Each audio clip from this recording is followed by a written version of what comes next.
মাননীয় স্পিকার, তারেক রহমান আসবে।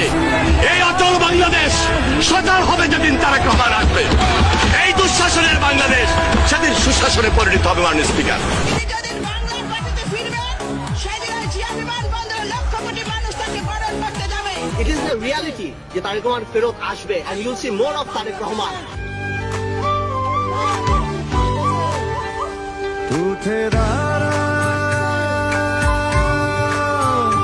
উঠে দাঁড়াও আমার সোনার বাংলায়, তোমার মাটিতে আজ প্রাণের জোয়ার। শহীদের রক্তে রাঙায় দেশটায় আমার, খুলে গেছে আজ সব স্বপ্ন দুয়ার। আমরা সবাই ভাই ভাই, কোনো ভেদাভেদ নাই, দলে দলে এসো দেশের পতাকা ওড়াই। প্রথম বাংলা